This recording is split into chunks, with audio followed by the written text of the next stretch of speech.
Je vous propose de passer tout de suite au témoignage de Madeleine Louis, qui est responsable d'une équipe d'opérateurs en usine, qui travaille également à Michelin, mais qui va nous parler plus spécifiquement de son métier. Donc, en quoi ça consiste, responsable d'une équipe d'opérateurs en usine? Moi, si je me présente, je pense rapidement. Du coup, moi, j'ai 24 ans, donc pas le même statut de carrière que Gisélia avant moi. Hem, Moi, mon parcours, j'ai fait une école d'ingénieur, après une prépa, et en fait, après j'avais fait plusieurs stages, y compris pendant une césure. Du coup, je suis rentrée chez Michelin en graduate programme.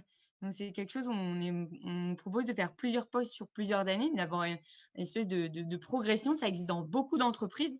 Faut se renseigner et ça permet de savoir un petit peu, ben, à quelle échéance on va pouvoir, changer de poste et généralement, ça permet d'avoir une partie du parcours à l'international, pour, et de prendre des responsabilités assez rapidement. Donc en fait, quand on rentre dans un métier industriel, hem et qu'on connaît pas trop l'industrie, c'est une des portes d'entrée, c'est, l'amélioration continue. Donc faire des projets d'amélioration, ça permet de voir beaucoup d'endroits d'usine, de comprendre comment ça se passe, d'avoir de faire des analyses sur les sujets et c'est ça que du coup que j'ai fait en 1er poste. Et le deuxième poste, du coup, là, c'est là où je suis actuellement, je suis responsable d'îlot. Donc ça veut dire que je suis manager d'une équipe de production, là, de 36 personnes sur l'usine, du coup, de Michelin-Blanzy, toujours, mais moi, je suis à l'opposé de ce que fait Giselia, c'est-à-dire que je suis dans l'après-cuisson, donc la vérification des pneus déjà finis, donc tout au bout du flux, D'accord. pour aller remonter, du coup, tous les problèmes qualité qu'on va avoir dedans. Ça, c'est un métier qu'on peut faire évidemment, bah, comme moi en début de carrière, qu'on ait fait voilà, quand on a peut-être, fait des études et on a envie de prendre des responsabilités dans l'industrie. C'est d'ailleurs un quand on veut prendre, quand on veut être manager en en industrie, souvent on passe par ce type de poste parce que c'est important de connaître la production et de connaître vraiment les opérateurs sur le métier avant de pouvoir évoluer. Mais c'est aussi un poste qu'on peut avoir. Moi, j'ai des collègues qui, sont anciennes agents, qui viennent de l'atelier, qui ont grimpé les échelons, qui sont passés superviseurs, puis, sur ce type de poste. Il y en a qui viennent de la qualité. Il y a des gens qui vont prendre ce poste en milieu de carrière. Donc on a beaucoup de profils différents et Oui, ça permet d'avoir une certaine diversité aussi, sur l'îlot. d'accord. Alors, il y a des questions dans le chat pour vous. C'est quel bac avez-vous passé et par quelle école d'ingénieur vous êtes passé également? Alors moi, j'ai fait un bac S et mon école d'ingénieur, c'était Centrale à Paris.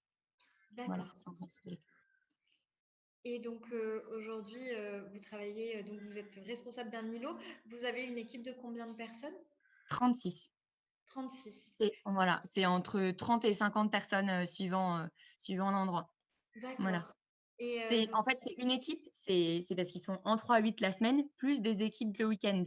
Donc D'accord, ok. voilà, au jour le jour, il y a pas autant de gens autour de moi, tous les jours, mais on les voit, régulièrement. Et il y a une question. Quand est-ce que vous avez eu l'idée de faire ce métier? Et qui est suivie par une autre question. Qu'est-ce qui vous passionne le plus?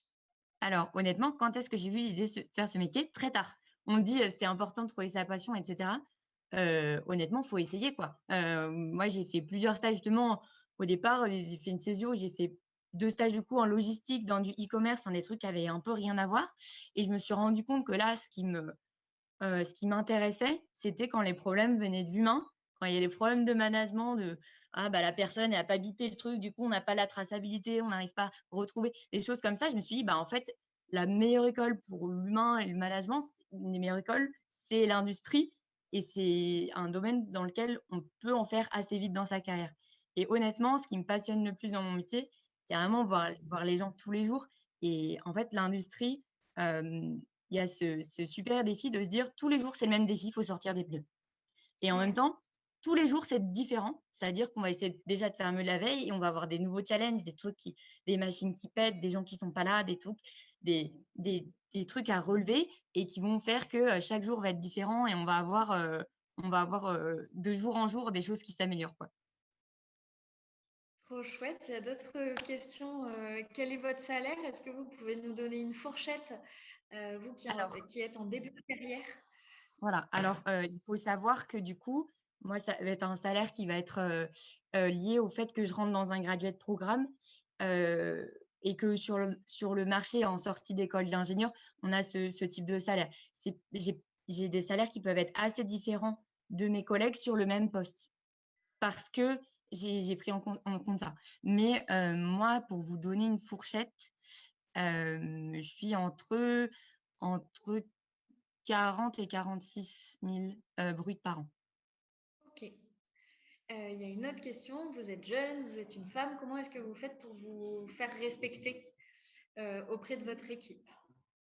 Alors, il y a un enfin, honnêtement, avant de le savoir, avant de le faire, on ne peut pas savoir. Moi, je me considère pas comme quelqu'un de très, charismatique de prime abord, mais en fait, on a énormément d'outils. L'intérêt, c'est que, nos journées sont quand même rythmées d'outils et d'outils aussi de management, de se dire: «Bah, en fait, quand il se passe ça, on va réagir aussi comme ça». Si, pour piloter la performance, on a des objectifs et on peut dire: «Bah, en fait, les faits sont là». On part toujours des faits en disant: «Bah, en fait, il s'est passé ça». Heu, voilà, si ça, c'était pas dans la réglementation, en fait, ben, on va être obligé de, de faire des choses, par rapport à ça et d'avancer et de voir comment on peut avancer et cetera. Le C'est sûr qu'en arrivant et en étant jeune, il faut expliquer aussi pour qu'on ait là, donner du sens. C'est-à-dire, bah, en fait, moi, c'est normal, et c'est bien aussi parce que, je vais pouvoir, faire autre chose après et avoir cette expérience de la production, de dire que on n'est pas là pour prendre des postes aussi à des anciens agents qui auraient pu évoluer. C'est une position aussi qu'il faut expliquer, régulièrement. Ouais. Mais le fait d'être une femme, c'est un vrai plus, je trouve, en se disant quand on a envie, en fait, dans ces métiers-là, il y a pas encore beaucoup, beaucoup de femmes. Dans total, dans l'usine, on est autour des 9 en comptant, Ah oui. voilà, parce qu'au niveau agent, il y a aussi beaucoup de restrictions. Il y a aussi beaucoup de Ouais. restrictions physiques qui font que, il y a des postes qui sont pas ouverts aux femmes, ce qui est encore, compliqué du coup, Ouais. à voir et donc dans le management, c'est quelque chose qu'on essaie de plus en plus, chez Michelin, qu'ils essaient d'encourager pour qu'au moins, il y ait des femmes, aussi, derrière, quoi. Et en effet, si ces postes ne sont pas encore ouverts aux femmes, on voit qu'il y a de plus en plus d'améliorations en termes d'accessibilité, en termes de machines, en termes de... Donc, on Ouais espère que et le ces postes vont... exactement et le fait d'être une femme fait qu'en fait, on nous en parle et ça, c'est intéressant. Se dire que moi, franchement, dès les premières semaines où j'étais arrivée dans l'usine, on m'a parlé justement de ça. On m'a dit, «Ah oui, des postes qui sont en train d'être féminisés, qu'est-ce que tu en penses? Est-ce que tu es là?» Enfin et du coup, en fait, ça amène le dialogue, ça amène, du coup, des enfin moi, il y a des trucs Ouais. qui m'ont un peu choquée, qui m'ont dit, en plus, il y a des tentatives de féminisation qui sont pas forcément, qui sont maladroites et on le voit parce que c'est un métier qui est pas forcément féminisé au départ et donc on voit qu'il y a d'autres tentatives et c'est intéressant de pouvoir, échanger là-dessus. Alors, une dernière petite question avant d'y aller, parce qu'on arrive à la fin de cette web rencontre. Est-ce que les maths sont importantes dans le métier que vous exercez, dans votre formation? Alors, pour faire une école d'ingénieur, forcément, il faut faire des maths.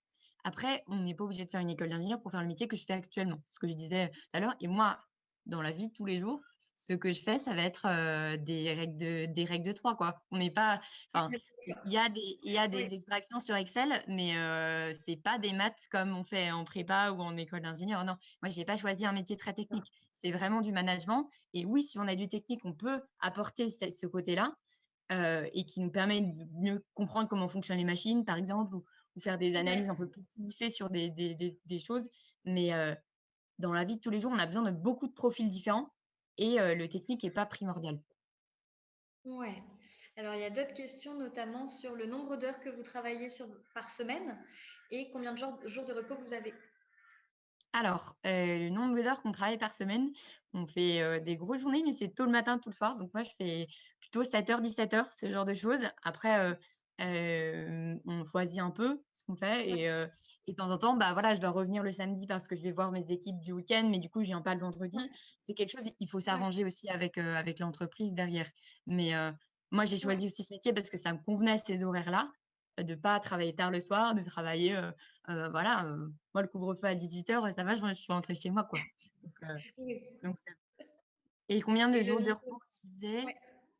Honnêtement, je ne sais pas, mais je pense que j'en ai, 12-13 dans l'année, ça dépend, c'est ça, une 12-13, ça dépend des jours fériés, en fait, D'accord, ok. aussi. Et peut-être, toute dernière question et ensuite on devra clôturer cette web rencontre, c'est comment réagissez-vous au fait que certains postes ne soient pas ouverts aux femmes? Est-ce que vous avez envie de changer ça? Est-ce que vous avez Alors envie en fait, moi, je vais vous expliquer mon point de vue, hein, c'est pas le point de vue de tout le monde. Moi, je pense qu'il faudrait trouver un autre critère de sélection. Le problème, c'est qu'il y a des contraintes physiques sur ces postes-là qui font qu'on n'a pas envie d'engendrer des maladies professionnelles, tout simplement. Il y a des gens qui pourront pas faire ce poste-là. Il se trouve que, la plupart des hommes vont être capables de tenir ce poste. Il y a peut-être ouais, des hommes qui vont pas être capables de tenir ce poste.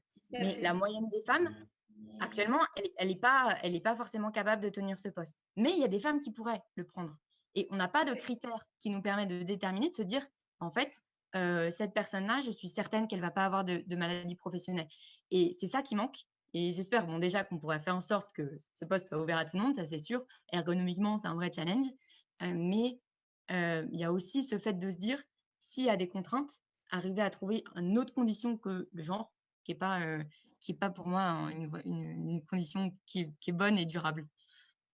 Tout à fait, je vous rejoins sur ce point. Les métiers n'ont pas de sexe ni les compétences et en fait, il n'y a pas tous les hommes qui arriveront à exercer tel métier comme il n'y a pas toutes les femmes qui arriveront à exercer. Ça dépend aussi des personnes et de Voilà, la mais on est manière. obligé de se baser sur des statistiques et des moyennes, en fait. Ouais. Parce que l'entreprise ne peut pas s'engager actuellement sur, à embaucher des femmes sur un poste où il ne peut pas garantir le fait de tout simplement ne pas garantir le non-accident, quoi. Oui. C'est clair. En tout cas, merci beaucoup Madeleine pour Pas de votre souci. témoignage et pour cette description passionnée et de votre métier. C'est vraiment très très chouette. Un grand merci.